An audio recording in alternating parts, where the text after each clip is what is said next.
Online Manipur YouTube channel as yang biriba mayam pumnamak po amukana taram noksari han badiam namaru iba pau am update thamjage Ngasisu Kuki Militantsingna Naranseina Maningda Nongmei Kapsinduna Landasillakhre Bisnupur district in Naranseina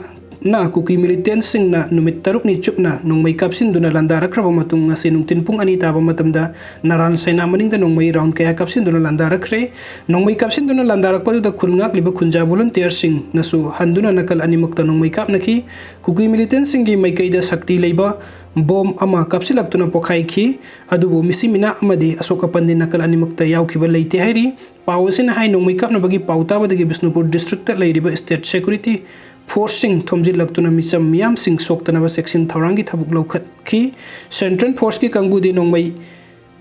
Kapsilakhiba Kuki Militantsingna leiriba mafam aduda irap lapnadana leibasu miyamna uba phangki hairi mathangi update aside Mericom na miyam bu apang basibi ganu nirmala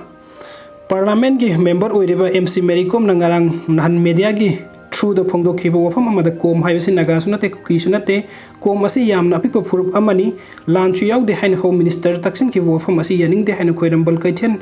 Nongmei Seluk ki secretary Asem Nirmala na phongdokhre ngasi Manipur press club ta pangthokpa pawmi singa unabada mahak na hai matam khara lan lep lorbo matung hokiba August kunga da Bisnupur district ki Naranseina labukta til hidak saiba ama kuki singna Nongmei Kapsin kiba Naranseina amadi phubalan sing mafam singda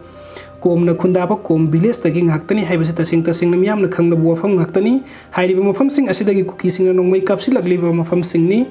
aduna miyam si apang banate miyam bu apang basibi ganu parliament da leiraga lebak asi kai danaba lebak asi kannanaba haibi gedi haidraga karigi nakpak tanaba wangang libano masi pende matung da aran bu wafam singang bi ganu asigumu wafam asina hen puruk mayam sigi marakta tokhai tanaba gi masak oirakani aduna leminari phurup sing amaga punsin aduna nungsinanaba leminanaba wafam phongdok ba haibasi leader amagi magunni haina sum hakna phongdokki duga atopa update amana miyoi ama sidribo phawa sara henbagi khungjing sangshin ba hokre me ahum dagi sin kuki jo narco terrorist singna mitai miyam da landar kiba asi santi puraku haina demand tawduna ngasi hobom marak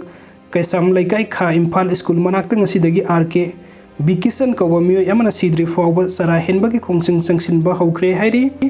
duga mathangi update asina chin kuki jo narco terrorist singi lan line lawroi dabani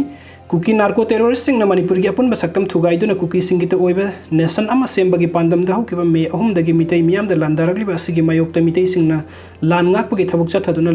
leithokloi dabani thamari phajilak laba lan section hodaba tarabadi apun bagi saktam kai kiba yai kuki nation semna bagi lan asida Myanmar rom dagi afawa makhal gi khulai paiba kuki terrorist sing masing khangdana sangsilaktuna landaba gi thabukta yaure haiba sumiyam pumna makna khangnarbo wafamni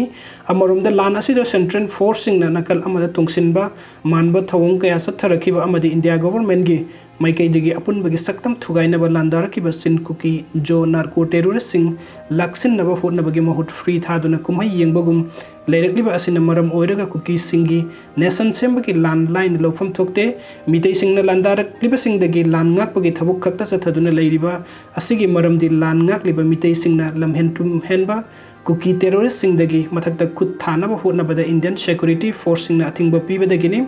kuki singi lan asigi nungi maram kari leibage haibasigi matangda miyamgi mafamda singnaba wahang kaya leiriba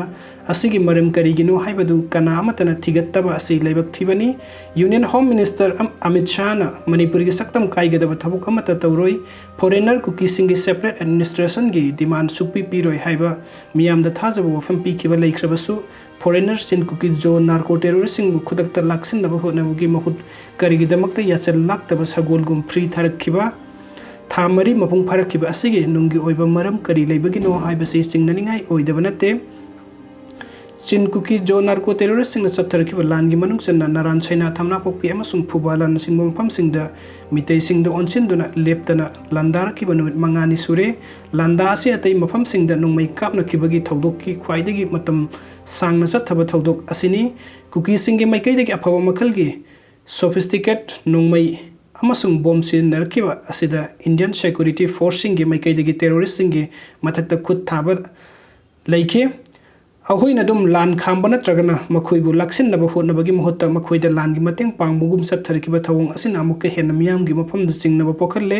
kuki terrorist singi mathakta Indian government amadi security force singna lan thengna tuna makhoibu laksin ba capture tawba natragana takthokhinaba thorang lokhatpa ngasi phawa uba phangdaba asina maram oiraga Manipur lengakna miyamga achetpa firep ama punna lauminanaba matam yaure firep asi launaba honabada central government na kari hairakadabage haibagi akiba leifam thokte aigi party dagi ima laibak amadi miyamna hena lumna laurabadi lamhen tuhenba kuki sing maithiba piba ngamgani thajai video asing bibagi damakta mayam pumna pu amuka hanna thagachari anob update ki damakta nungsi video na online Manipur YouTube channel asbu subscribe to biramu. Thank you so much.